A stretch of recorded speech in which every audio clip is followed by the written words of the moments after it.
This recording is protected by copyright. No part may be reproduced without the prior permission of the University of South Australia.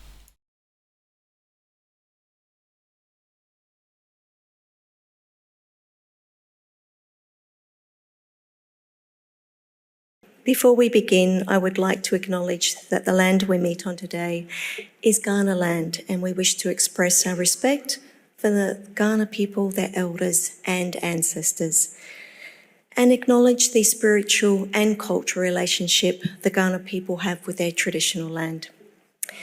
It gives me great pleasure to welcome you all here tonight on behalf of the Hawke Centre and the University of South Australia to our event with Dr. Richard Dennis, who will be discussing his latest book, Big, The Role of the State in the Modern Economy.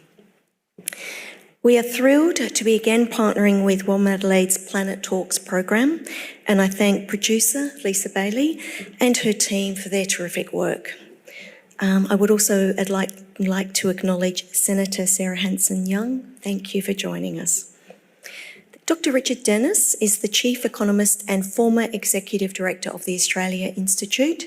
He is a prominent Australian economist, author and public policy commentator, and a former Associate Professor in the Crawford School of Public Policy at ANU.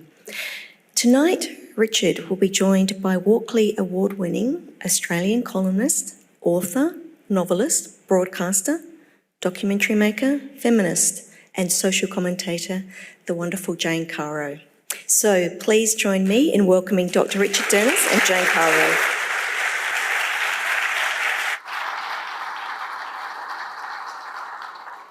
Thank you, Jacinta. It's lovely to be back in the Hawke Centre and in Adelaide. It's lovely to be travelling, going places, seeing people. And I also would like to pay my respects to the traditional owners of the land on which we meet, pay my respects to their elders past, present and emerging. This always was and always will be Aboriginal land. Richard. Jane. That's who we're here. We're here to discuss your magnum opus. Look at the size of it. I have no idea how long that must have taken you to write. But my goodness, Big, the role of the state in the modern economy. Whatever possessed you to come up with such a catchy title? Well, lots of things. I mean, really, we live in such a wonderful country. We live in such a prosperous, safe country.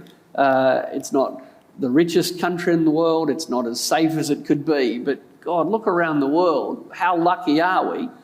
And despite incredible wealth and despite stable democracy, we have these tiny, tiny little debates. Mm-hmm. And we pick enormous culture wars about tiny little issues. And we're just, unfortunately, our democracy doesn't allow us really to talk about big, simple things. Like, why can't we have much better schools? Why can't we be like Finland? Why can't we have a great education system like wherever we want, or a health system wherever we want? So, yeah, I just kind of thought, election year, what better topic to talk about? And the title, well, actually, my boss, Ben Oaquist, gave me that. I said, here's what I want to write. I can't think what to call it. And he said, why don't you call it Big? Well done. And I thought, that's a bit short. So you added a few words. So I added the subtitle. Yeah. Fair enough too. Okay, so you just posed really a question there, so I'm going to pose it back to you. Why can't we have some of the nice things? You've got a lovely line in here where you say that under Menzies and after him for a while, we were able to have those kind of nice things. Whitlam brought in Medicare. We had a well-supported public education system. We had lots of really nice things for a while there. But then you said, but ever since John Howard, it's been gruel. And I love that line. So, okay, you're blaming John Howard there. Yeah. Explain that. So again, like it's kind of radical to say this in Australia, but according to pinko lefty communist organisations like the International Monetary Fund, the World Bank, the OECD, Australia is one of the richest countries in the world. This is top secret information. It's hidden on something called the internet. I encourage you to look into it. So the data's there. And the data also says that amongst wealthy countries, we're one of the lowest tax countries in the world. But that can't be true, Richard. Exactly, it's heresy, right? To say in Australia we're a low tax country is heresy. It's not heresy, it's a fact. Now, whether that's good or bad or not, that's a subjective judgment that we, as citizens in a democracy, it's up to us to decide whether that's good or bad. I happen to think that if we were to collect more of our wealth through the taxation systems and spend it on things like great health, great education, great childcare, great transport, the way they do in countries, you might have heard of some of them, plucky little countries like Germany and France and Norway and Sweden and Denmark and nearly everyone else in the OECD. If we kind of went that way, I think our lives would be happier, our economy would be bigger, our democracy would be more stable. But again, we're not allowed to have the subjective conversation about what is it we'd like, because it doesn't have to be like that. We could be like Singapore, we could be like the US. Economists don't know how we should be, but we're never even allowed to have the should conversation because it actually falls at the first hurdle. Which is to say we're already high taxed and the government already spends too much money and everything's wasted and it's crap. And we've actually spent decades, and I really feel, concerned that we've spent decades telling ourselves that democracy doesn't work, that government's crap and everything they spend money on is wasted. So guess what? A whole bunch of young people have concluded that democracy doesn't work. And that what's the point and who cares who you vote for? Well, democracy needs us to engage with facts and then make our subjective decisions. And there's no room for that in Australia. No, I agree with you. I am interested, though, you also make a good case in this book that whilst we do not collect enough tax, of the tax we do collect, an enormous amount of it is actually spent in precisely the wrong ways. Yeah. I mean, we're told all the time how broke we are and we can't afford to spend more money helping women fleeing domestic violence, or we can't afford to spend money tackling climate change, or can't afford. Think about all the things you wish we could do, and I'm pretty sure you've been told we, quote, can't afford to do it. Except that in Australia we spend billions of dollars, 10 billion a year, subsidising fossil fuels. $10,000 million a year subsidising something that most people say they want less of.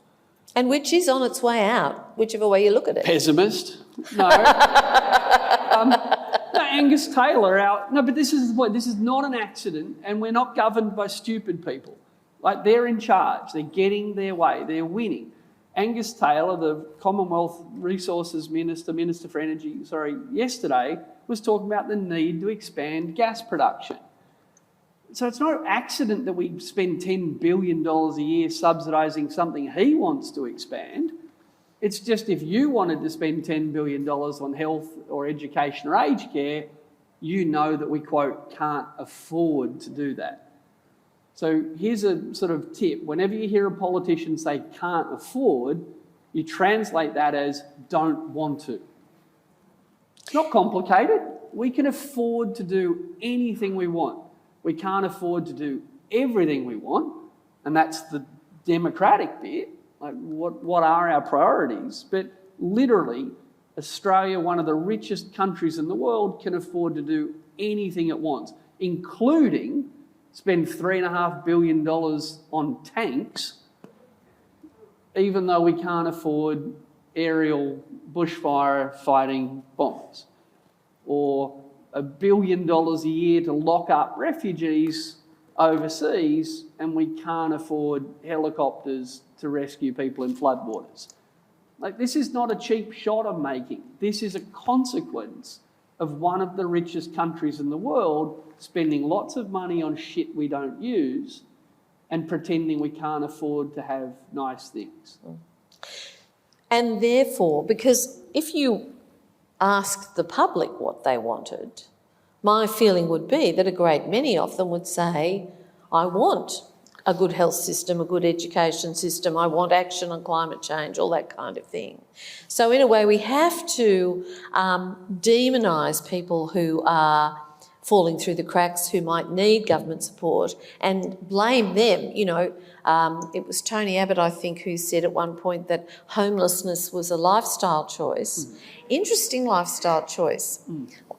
Goodness knows why all those elderly women are rushing to live out of their car. Must be such a pleasure for them. So is that part of that? You know, if you're going to persuade the public you can't afford to have this, that's really hard when you've got people who are actually suffering because you're not spending on them, so you have to blame them. Yeah, so absolutely. And again, you know, smart people are winning. So don't ever think, no matter how, we were talking about Barnaby Joyce's media appearance yesterday, he's the Deputy Prime Minister and I'm not. Okay? Like, no, he wields constitutional power and I don't. So he's not stupid, he's winning. So step one, you have to convince us, and this is a real good trick, you have to convince the richest people in the world that they're broke. And if you can convince us that we're broke, what you can then do is get us to fight over what our priority should be. All right, so I want to spend more money on public education, you want to spend more money on public health, let's rumble. This is the policy deathmatch. No, this is the setup. Okay, so you come up to an election, you have the teachers' union spending their scarce resources saying, don't forget the teachers. And you have the nurses' union saying, don't forget the nurses. And you have someone else that can't raise any money going, oh, I've got no chance. So we create this policy deathmatch where a whole bunch of people who all wish we had a bigger, better public sector are forced to fight with each other about, no, mental health's more important, no, climate change is more important. Right? So we're stuck in this deliberately created death match of one of us is going to win, most of us is going to lose, and that allows us to force the conversation away from, well, why don't we do both, into who's more worthy. And the easy way for me to be more worthy is to say you're unworthy. So don't help the unemployed because they're job snobs. Don't solve homelessness, it's a lifestyle choice. Right? It actually becomes in my interests, if I want to get my priority up, to diminish everybody else's priorities. So people who defend public education, this is personal, are described as, oh, it's the politics of envy. Absolutely. So here we are in a country that literally gives taxpayers' money to schools that can afford to have indoor equestrian arenas. Not making this up. And they give a lot of public money. A lot of public money. Indoor equestrian arena, and they're getting money, and if Jane says, geez, maybe that would be better off spent on a school over there, that's the politics of envy. No, we're one of the richest countries in the world, and we are simultaneously subsidising a school that already has an equestrian arena and saying we can't afford to help women fleeing domestic violence. That's the country we live in. That's how nasty we are, that we actually use fairness. I mean, this is some A-grade spin. We actually use the language of fairness to explain why it's okay and in fact necessary to shovel money onto some of the most advantaged people in the country while not giving a cent to some of the most disadvantaged. I mean, think about the skill required to, and the outrageous contempt for logic and democracy to say, I know how to win this argument, we'll use the fairness argument. It's worse. They use the equality argument. Yes. Which is, we should give, and public education's an area I know well, we should give every child the same amount of money because that's equality. And that can sound quite convincing, can't it? But the problem is, if you're talking about equity, which is a much more complicated concept, that means equality is actually driving, the equality argument is driving inequality. The whole time. So, and again, this is all done in the name, allegedly, of economics, you know, that it's fair or efficient to do this. But imagine if we decided to spend the same amount of money on everybody's cancer treatment, including people that didn't need it. It'd be a bit weird, wouldn't it? Usually we would perhaps target the cancer spending to the people with cancer. But when it comes to education, we should give money to schools that have got an equestrian arena or multiple indoor pools, or like the former groundskeeper for Sydney Cricket Ground got a better paid job working at one of Sydney's private schools. I'm not making this stuff up. And we're kind of saying, but yes, let's spread the money evenly. Well, since when is spreading the money evenly a fair or a good idea? I feel gypped. I don't need a wheelchair and there's all this money wasted on ramps. Like, I'm missing out here, people. Like, how about we give them a coupon for rampness, and they can show up and say, I've got a... Like, it's ridiculous, but we've actually normalised it. And here's the key part. This is not what happens in other countries. Yeah. This is new. This is the Australian way. So why is it the Australian way? Where did this rot set in? How did this happen? And who shall we all go out and hang, draw and quarter for creating this awful situation? Well, it's interesting. I mean, the whole kind of neoliberal idea that the smaller the government, the better for the economy, it kind of goes back to Thatcher and Reagan and all of that kind of stuff from the 1980s. And this is kind of embarrassing. I'm not talking about you, I'm talking about the person sitting next to you. What's happened in Australia is that everyone who's not you is kind of still stuck thinking that's how the rest of the world still thinks. And they kind of haven't noticed that the last UK Prime Minister to deliver a budget surplus was a guy called Tony Blair, or that the last US President to deliver a budget surplus was a guy called Bill Clinton.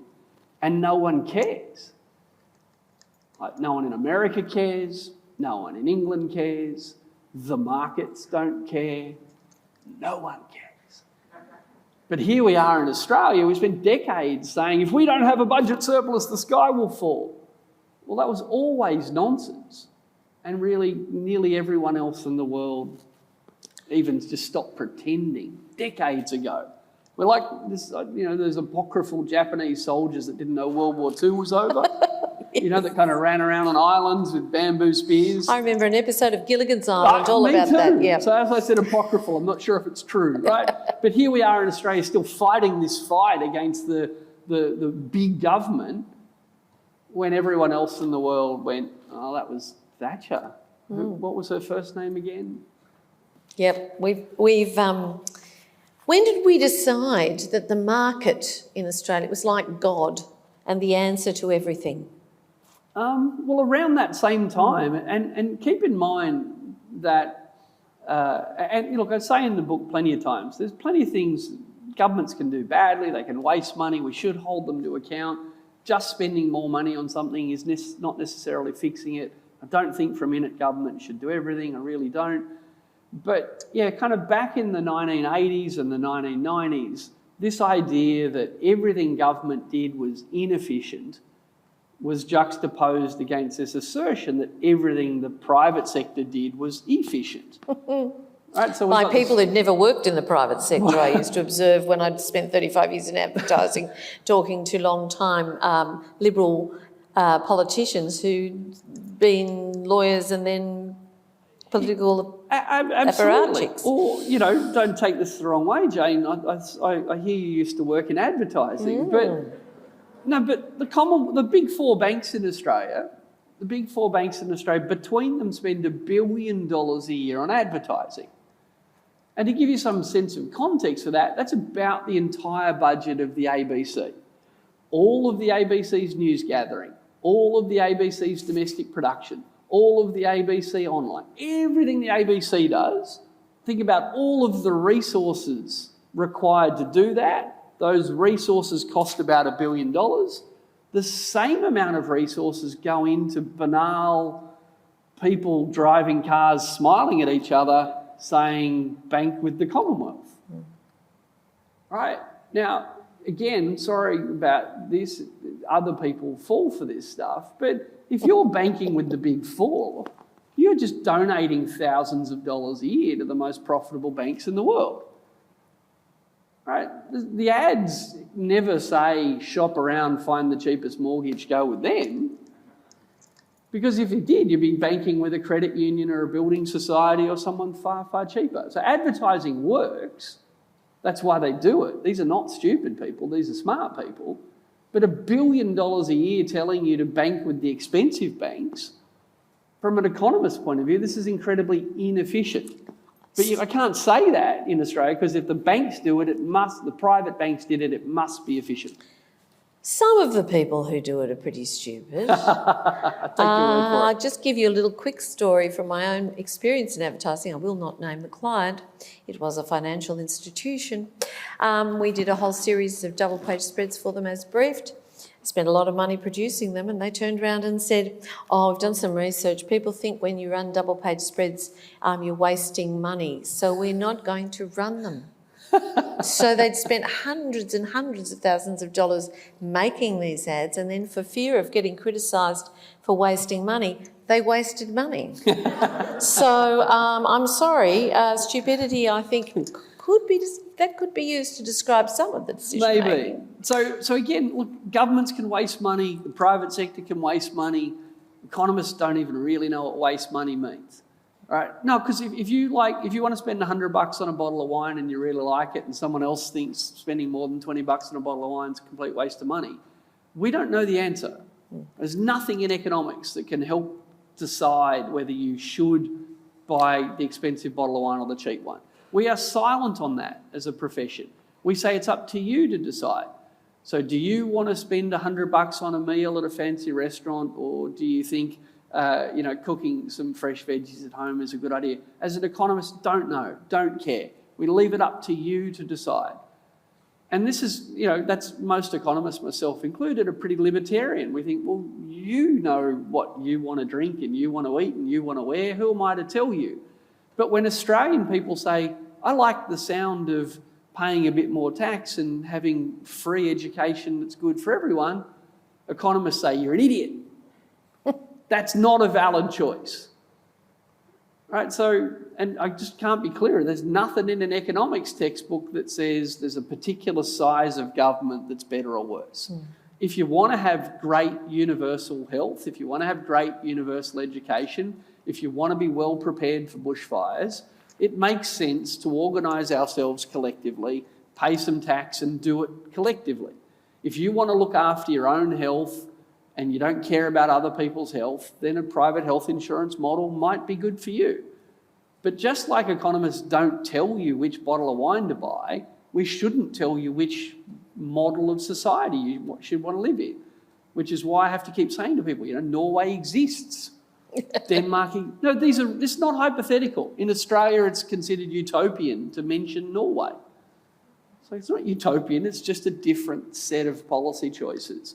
But in Australia, because we just know that making the private sector smaller is, quote, good for the economy, I can't point out that their economy is better than ours. They're richer than us, they're happier than us, they're healthier than us. Do you think the problem partly is that we very slavishly often follow American politics, American attitudes, and America has drunk the individualism, personal responsibility, Kool-Aid to such an extent that now their children can't go to school without going through metal detectors? Yes, there is a bit of that, and we certainly ape parts of what we think America is, and we ape parts of what we think other countries are. But yeah, those rugged individualist free marketeers in America who genuinely believe that owning a machine gun and armour-piercing bullets can make you safe, those same so-called free marketeer rugged individualists, they've got a line they won't cross, and it's called soft cheese. No, I'm not kidding. You cannot sell unpasteurised cheese in the US because that shit's just too dangerous. Yeah. No, I'm not kidding. We have to be sensible. Machine gun, tick, unpasteurised cheese, no way. Now, a cynic like me might think maybe the American dairy industry has found a really good way to use regulation to protect itself from competition from people that make good cheese. That would be a cynic, all right? Others just think that this is a a rugged representation of rational people drawing a line. Machine gun, good, cheese, bad. So every country, every community draws lines somewhere. This is fine, this is good, and we should debate them. But it's not actually, I accept the premise, but we shouldn't tell ourselves that America is all free market. No. It's not. No one is. It's just different countries rely on markets to do different things in different proportions. No country in the world, no country in the developed world relies as heavily on private education as Australia does. This is uniquely Australian. And that's fine if we love it, if it's working for us. Oh, no, I'm parting company with you there. Again, I respect them more than you do, playing to the crowd. But I'll go along with it. I don't threaten to move to New Zealand after every election result I don't like, and I will. This is going to get nasty. I didn't know you had. I did. What I'm saying is I'm very comfortable telling people what my preferences and my priorities are. I feel very uncomfortable saying, and you should copy me.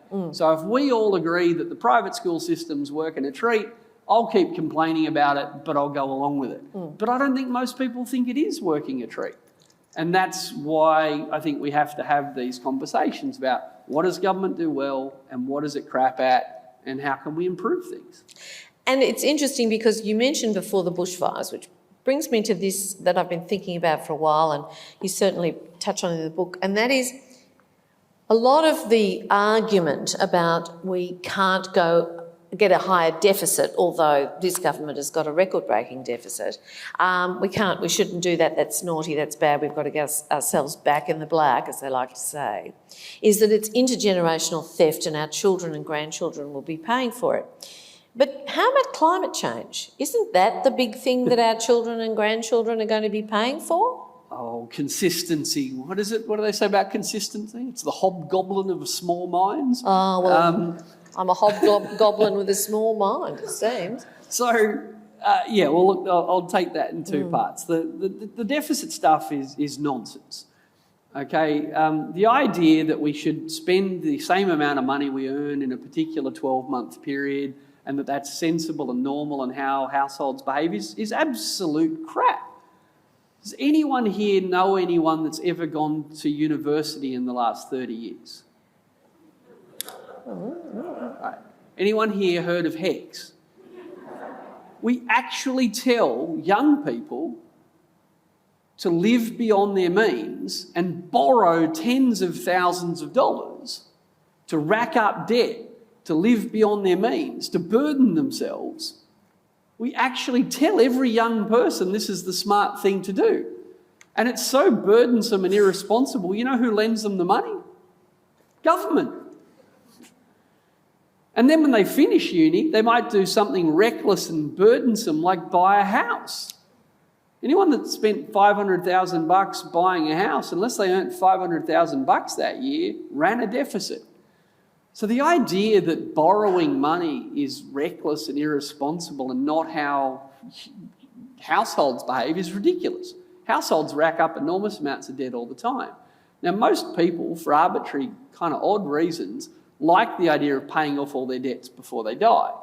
I kind of like the idea of dying with enormous amounts of debt. Now, see how you laugh? That's a cultural norm, right? What are they going to do? So you guys feel like you should pay off all your debts before you die, and that's kind of nice and polite. Good on you. But here's the thing. If Australia should pay off all of its debts before it dies, when are we planning to die? Right? Is there a retirement age coming up for Australia? Because if borrowing money when you're young to spend it on things like education that help you in the future, to spend it on a house that'll help you in the future, if borrowing money now to invest in things that sets you up for the future is a good idea for us, why the hell would a young country that's still growing, that's not planning on retiring anytime soon, want to kind of be debt-free by some arbitrary point? So step one, it's just not even true that you can't borrow, year after year. You can. And if you've heard of America or Japan or every other country in the OECD, you know that there's no problem there. Doesn't mean you can't borrow too much, but the idea of balancing it every year is ridiculous. And then, bizarrely, somehow conservatives in Australia, on the one hand, say the reason we can't borrow money is we're worried about future, except when it comes to climate change, stuff them. Yeah.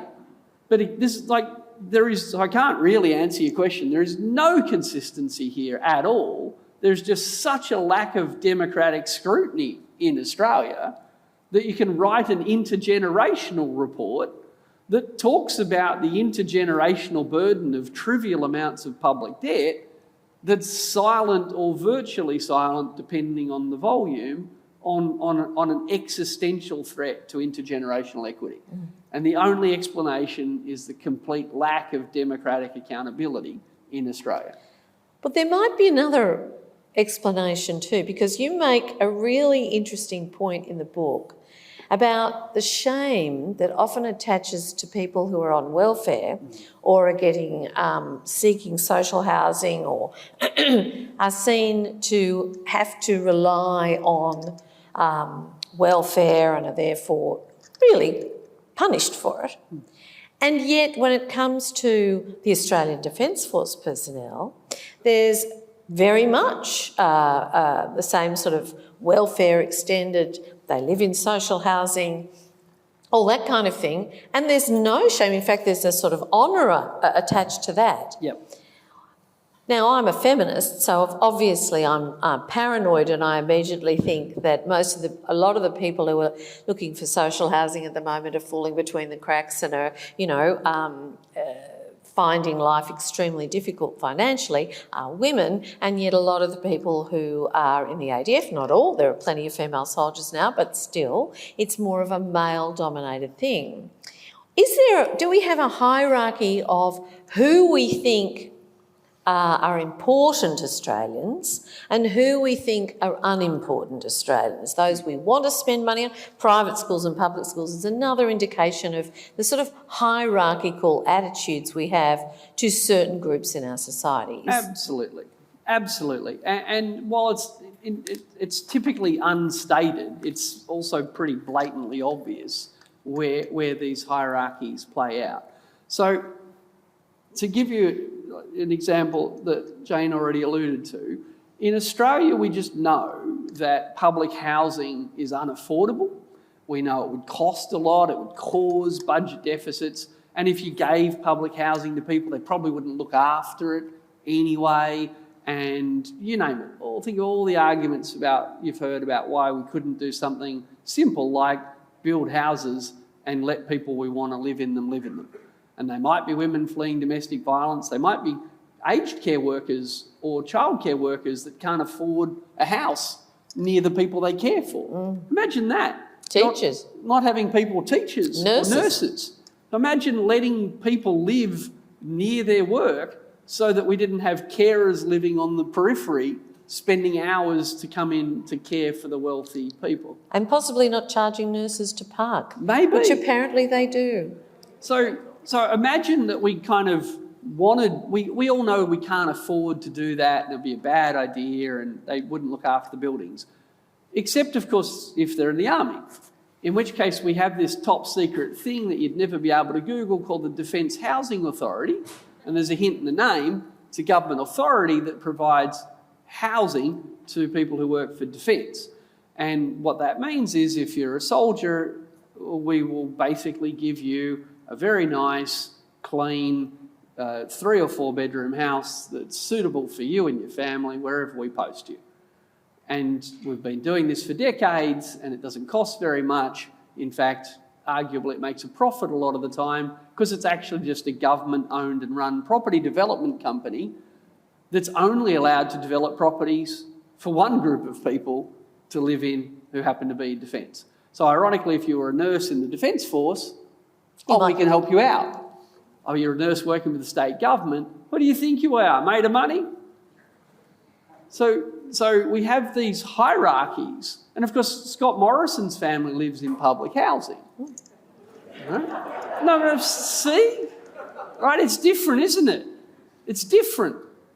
Because he's high status, so it's different. Except it's not different. It's a house. And we gave it to a worker who we thought needed one. In fact, we give him 2 houses and he won't live in the one he's supposed to live in because his family, presumably, and himself prefer the one with the nice views. So he spends almost no time in the lodge. Now, here's where it gets harder. And I don't mean to be flippant about this. I have absolutely no problem providing housing to people working in the Defence Force. I have no problem at all providing support to veterans. But we are so respectful, which is nice, of our veterans, that when we want to provide them with their veterans' benefits, be they financial or health benefits for others, we're so respectful, which is nice, to our veterans that we think, well, you couldn't send them to the Centrelink office.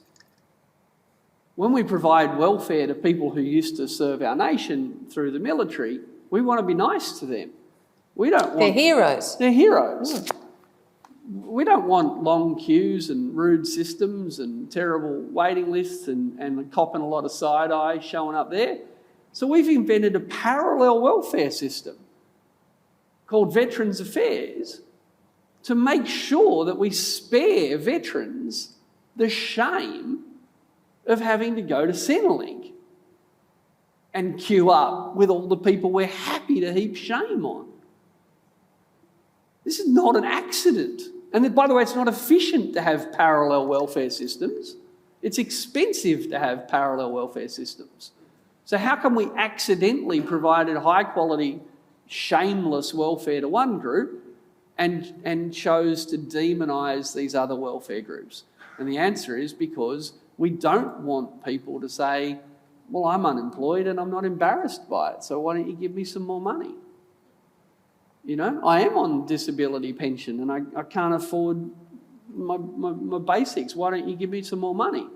We don't want those people to have a loud voice in our public debate, so we shame them. This is not an accident. It's a political strategy and it works very well in Australia. So moving to another issue, which you talk about in your book, and it's certainly topical at the moment when we look at some of the protests we've seen recently in Melbourne in particular, and there were a few in Sydney as well, which are very much about freedom.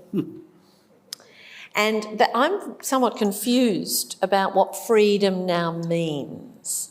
It's a word that seems to have become utterly drained of meaning, actually. Sometimes I think what we mean by freedom in today's Australia is freedom to choose within a market, which isn't freedom, in fact, I would have thought. What do you think? Yeah, look, I think there's no doubt that a lot of what happened with COVID really put the dumb into freedom. And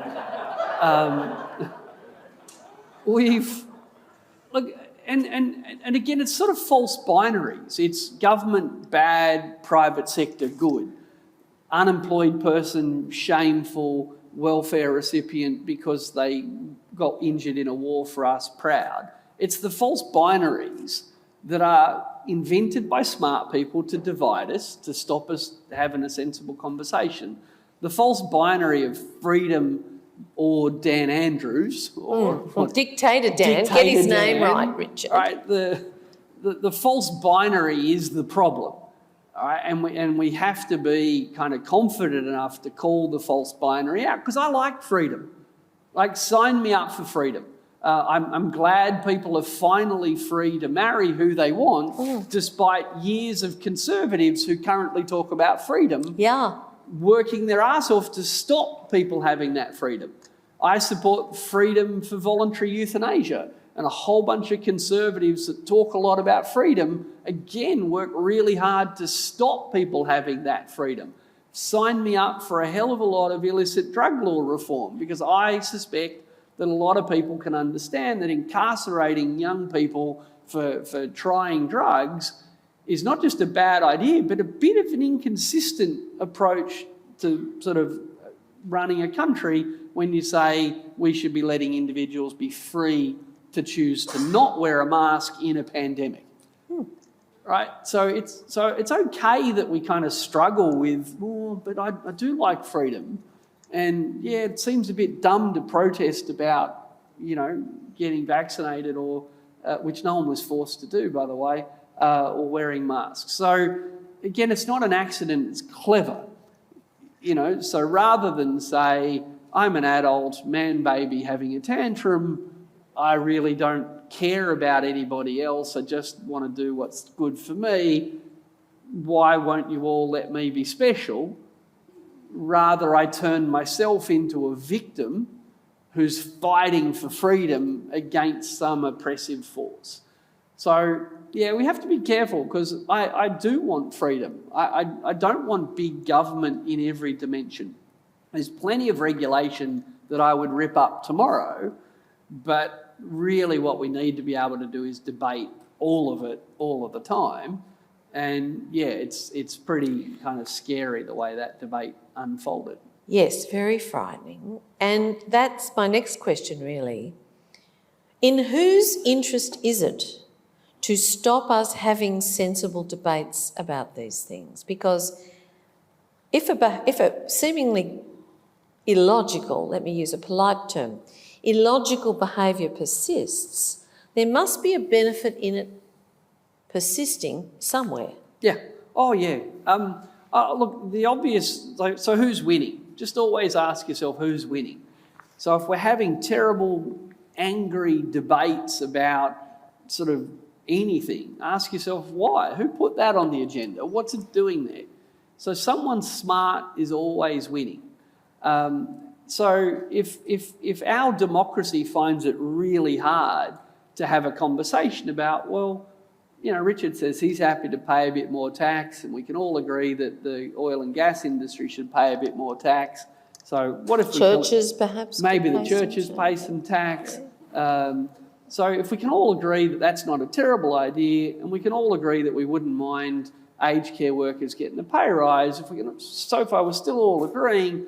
If all of a sudden we're attacking each other about something else, maybe it's because people who like things the way they are doing a pretty good job of stopping people from having a debate about, well, are things the way they are?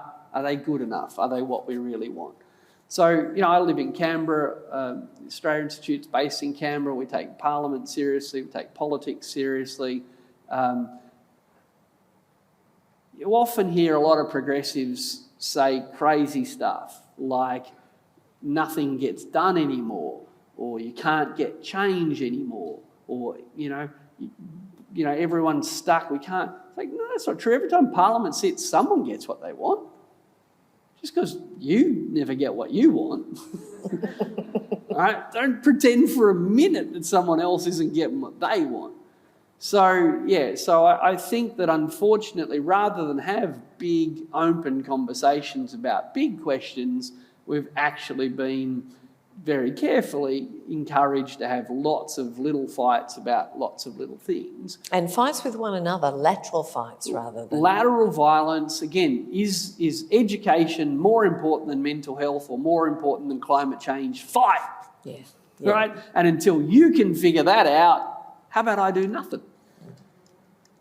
So let me just add one more point, because I think really what that opens up is that we need to not just talk about health and education and climate, we need to talk about democracy. Yep. Right? We need to talk about how come Australia is uniquely bad at having simple democratic fights.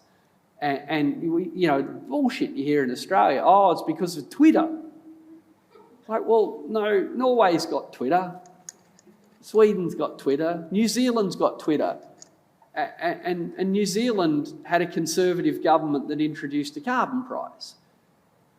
Okay, so just stop telling yourselves, or sorry, everyone else, not you, that we can't do these things and then generalise that no one can. It is so much worse than that.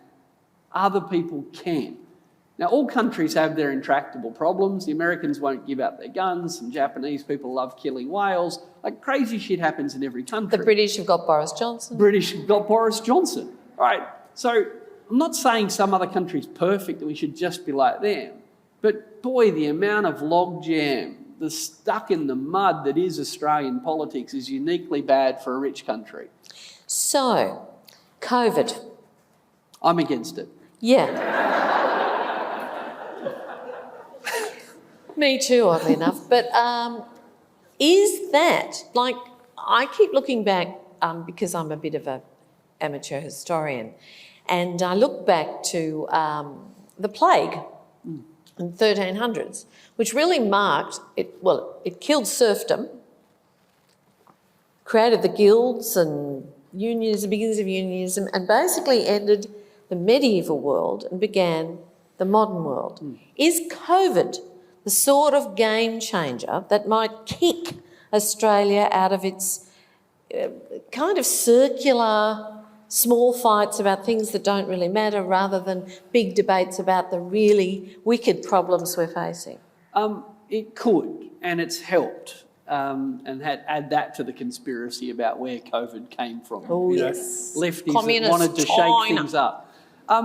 Yeah, I mean, let's face it, when COVID hit, no one, including Scott Morrison or Josh Frydenberg or the Australian newspaper went, market should get that. Free markets have got they this. did. Like, we spent $200 billion in stimulus. We closed the borders. We invented, JobKeeper to make sure Harvey Norman was fine. No one for a minute thought that market forces would get us through that problem, because they wouldn't. And by the way, in Australian debate is so broken, but we kind of have this weird thing now. It wasn't even as bad as we thought it was going to be. It's like, yeah, because the government worked. Yeah. Right? We put $200,000 million worth of stimulus into the economy. That's why unemployment didn't get as bad as we thought. It lifted 1 million people out of poverty as well. Lifted 1 million people out of poverty and then put them back in. Then put quick. it back in. But we can't even acknowledge that the reason things weren't as bad as we thought they could be was because government intervention worked better than most people thought it could. Fiscal intervention, health intervention, all of it worked better. So in a crisis, funnily enough, we turned to the state, not to the market. And yet it worked incredibly well, and the very government that brought it in, that did all those good things, could not back out of it. They were like the cat in the Pepe Le Pew cartoons trying to get the hell out of the embrace of all this largesse. That's right. And that's why we had to tell lies about gas-led recoveries. The gas industry shrank during COVID. The subsidies went up, employment went down. We had to come up with a story, anything other than the obvious true story. Keynesian fiscal stimulus works, government regulation, when well designed, works, public health interventions as prevention is so much better than cure works. Everything about big public intervention in a crisis works, except for climate change, where we should leave that to the market. I mean, it's so has COVID given us a bit of a wake-up call? Yes, but this government at a federal level has been determined to not draw the obvious lessons from it. And is that ideology purely?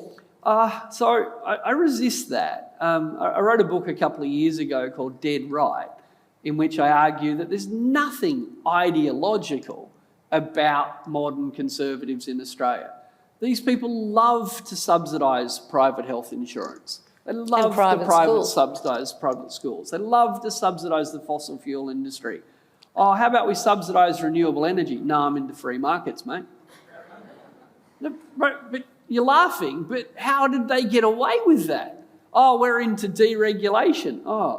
What's all this new regulation on the unions? It's good. What about regulation of the charities? Love it. I thought you hated red tape. Nah. Right, so for decades they've used regulation to punish their enemies. They've used our money to subsidise their friends. And I think to call them ideologues is to flatter them unfairly. To be genuinely ideologically committed to free markets and individual choice, then you'd support voluntary euthanasia, you'd support same-sex marriage, you'd never subsidise private schools and private hospitals. Like, there are people who are ideologically libertarian, they're just not in the coalition in Australia. They're just not. What there is a group of people that say free markets when they don't want to do something and creating jobs when they do want to do something. That's not an ideology. So it's really just spin. It's a way of it's just marketing. It's marketing, but it's also a coherent and brutally effective political strategy. They're always punching their enemies and they're always helping their friends. You know, but it's not an ideology because it's not intellectually consistent. The only consistency is friends and enemies. That's my predictive model, and it's pretty accurate. So basically what you're saying is that our democracy and our economy has been hijacked to service the already powerful and privileged, because generally they're the friends of the people in power. Yes. Absolutely. You know, and you know, to soften it slightly, I think it's ever been thus. It's just worse. Yeah. It's worse in Australia than it is in most countries, and you'd never guess it, I'm only 52. In my adult lifetime, I don't think it's ever been this bad. No. I don't know if it was this bad in 1930. I don't know. You can read about it, but if you're not up close, who'd know? But boy, it's got worse. And this, I said it before, I think it's really important. We've really lost faith in democracy. And even though we don't say it that way. We say, government is crap, or all politicians are crap. And when you can't have a democracy without politicians. And by the way, Jane's running to be one. And unless you live in New South Wales, you can't vote for her. But can donate. You literally can't have a democracy without politicians. So when you hear young people say and maybe even believe that all politicians are crap, what you've heard them say is democracy is a waste of time. Because no matter if they're all crap, you've still got to choose the least crap one. Right? And to tell yourself or to be told that, quote, they're all the same is literally the opposite of democracy. But isn't what's happening now, I mean, you brought it up, but there's a huge outpouring of energy and desire amongst a lot of predominantly women, but not entirely women, people who are wanting to stand as independents, and I'm standing for a small party or small parties in this election, I think in a way we haven't really seen before. What's that a symptom of? Well, hopefully it's a symptom of, you know, just the whole for every action there's an equal and opposite reaction. I think that because I do think that we're at this kind of, particularly dark period in our democracy, that people who would usually think, it's bad, but it's not that bad, are engaged and think, no, I want to do something about it. So that's a slightly optimistic take on it, and I think there's truth in that. I think there's also a structural thing that's driving it. They're not mutually exclusive. And the structural thing is that so we have a very strange political system in Australia, and our idea of safe seats is sort of not unique, but quirky by international standards. But what's really weird about our democracy is the complete binding caucus that is the Labor Party and the Liberal Party. Everyone in the party votes the same way. And almost no one ever crosses the floor. Do you know what Americans call crossing the floor? There's a term for it in America. Does anyone know what it's called? Voting. Because what happens at every division is people cross the floor in all directions. That at every division, Republicans and Democrats literally think about their constituency, their conscience, their lobbyists, whatever, and they vote how they think they should. This is true in America, this is true in England, this is true in nearly every other democracy in the world. So what's happened in Australia is the stability of the binding caucus vote combined with sort of safe seats has meant that you get members of parliament like Tony Abbott who were in a seat like Warringah, where everyone in Warringah was thinking, well, I don't mind about same-sex marriage and I don't mind about climate change, but for whatever reason, I hate the Labor Party and I'll never vote for them.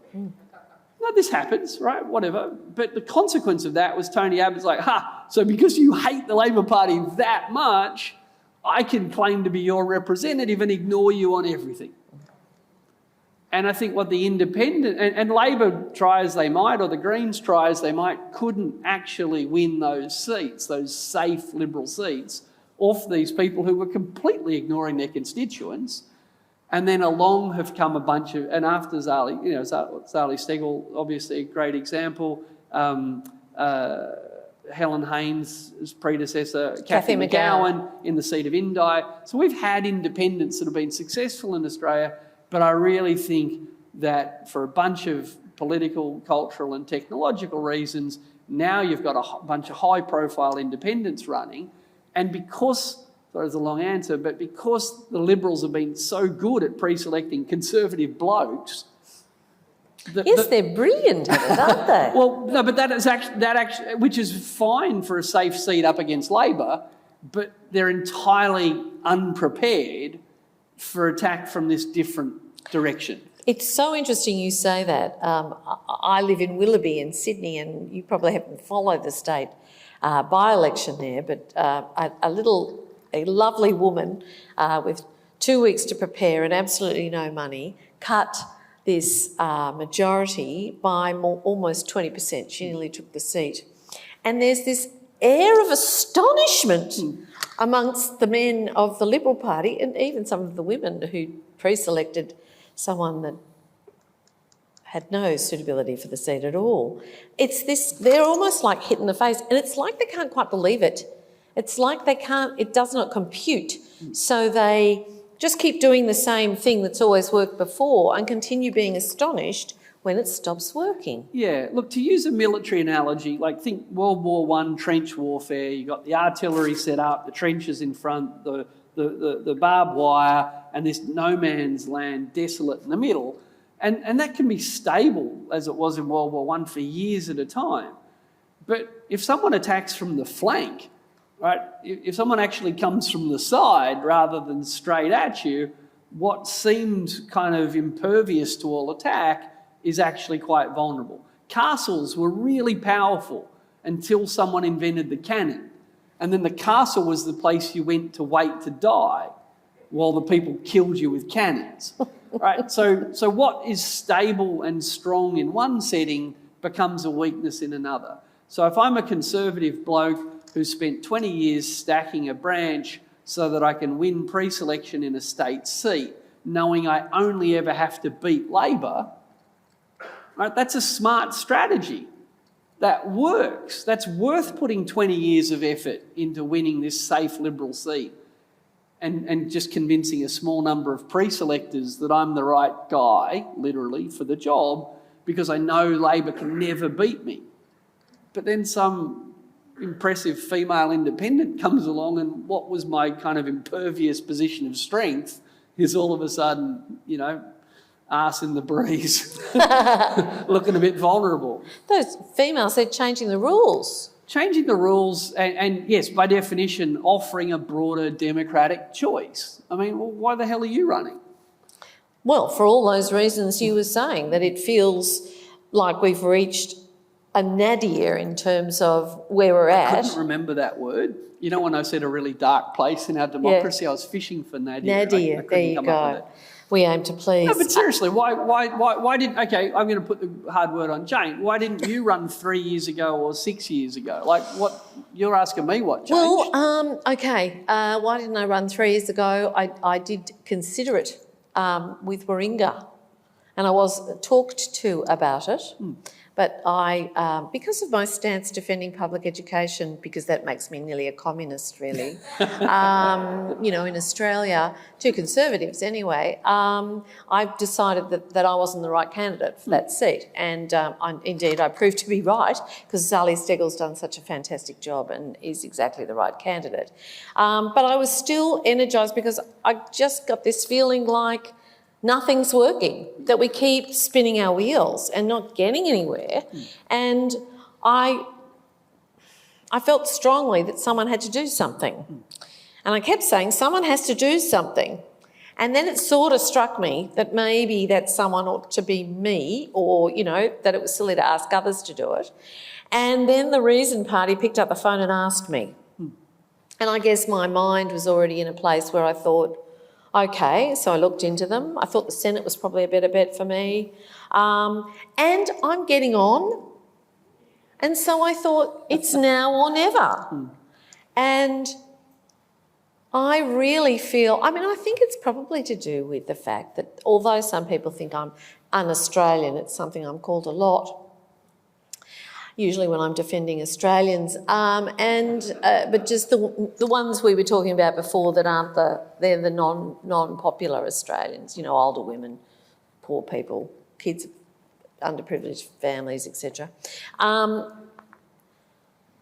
It's my passion for this country and wanting to see it be what it could be. And I mean, we've got so much going for us, and yet we're profligate. We're not using it effectively, efficiently. We're not dealing with climate change. And I'm sorry, I look at what's happened over the last couple of years and I'm terrified. And I don't understand why anyone isn't terrified. I think most people are getting more and more terrified. A bit scared up in Lismore at the moment. I'm Sydney. Hey, my kitchen ceiling fell in the day before yesterday. I know, it's minor compared to most, but there's something terrifying about that as well. Symbolic about it, like things are breaking down and not somewhere over there, but in your own community, in your own home, in your own, you know, where you see it, feel it.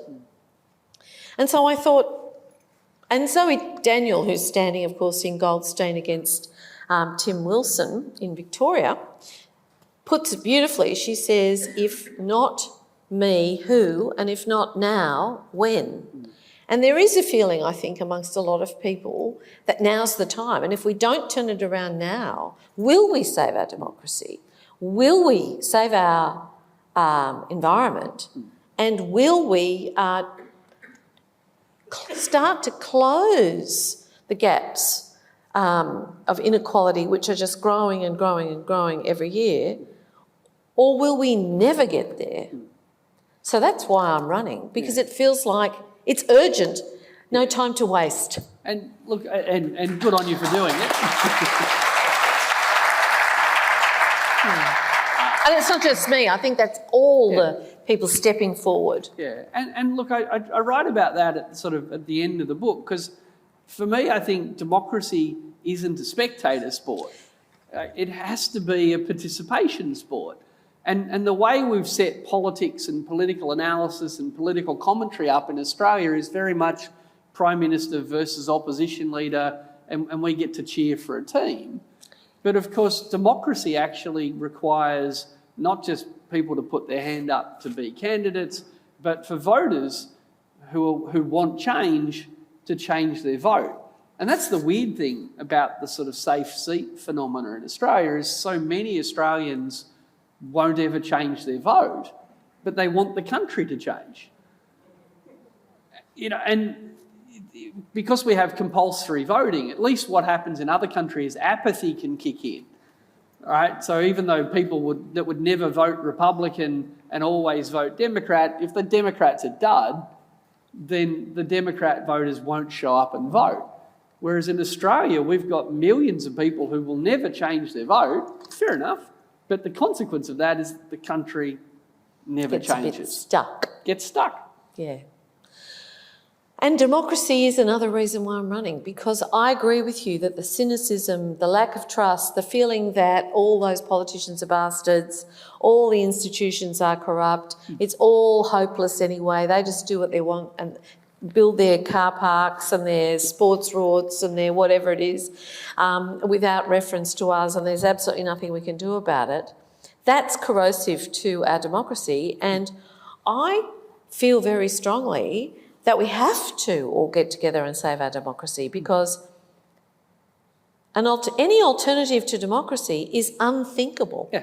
Exactly, and I'm so glad you mentioned the car parks. So back to the free market stuff before. The next time anyone suggests that the current government is in any way free market, just ask them, why do they think it's the role of the nation state to build car parks in suburbia?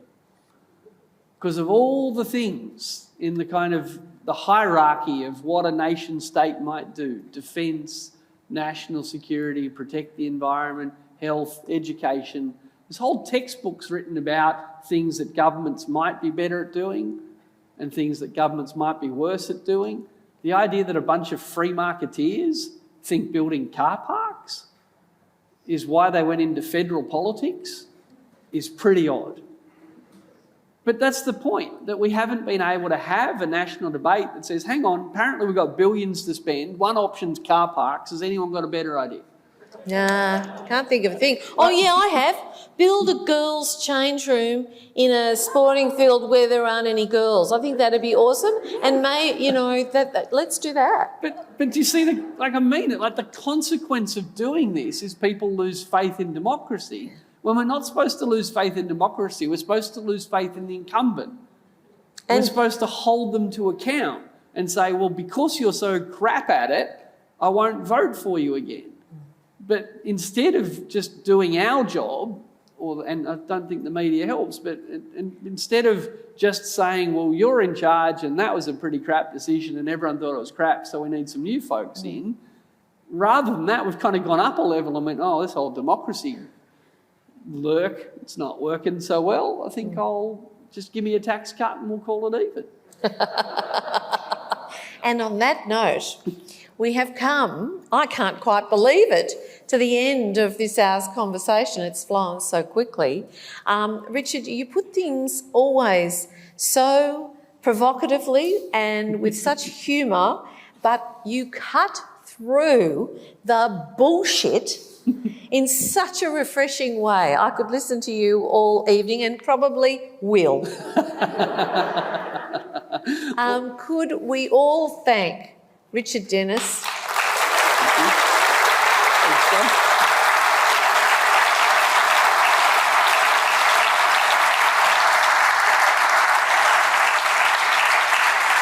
Buy his book. It will take you a long time to read it, but it's worth the effort. And also, I must say, I think your contribution to our debate is one we absolutely have to have. And there aren't enough of you, and there aren't enough. There's you and Ross Gittins and Jez Irvine and a few other economists I can think of that actually recognise that the economy, and there were a lot of people during COVID that seemed to get this wrong, that the economy is a human construct. And life on this planet is not a human construct. And therefore we shouldn't be fitting that in with what we made. We should be changing that to make our lives better. There ended the lesson.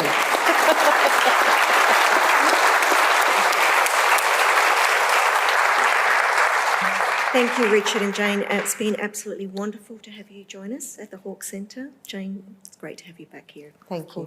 Thank you all for coming and joining us tonight. Please jump onto our website, have a look at all the beautiful events, wonderful events that are coming up, and there are still many, many bubbling away that will be on our calendar very soon. So thank you.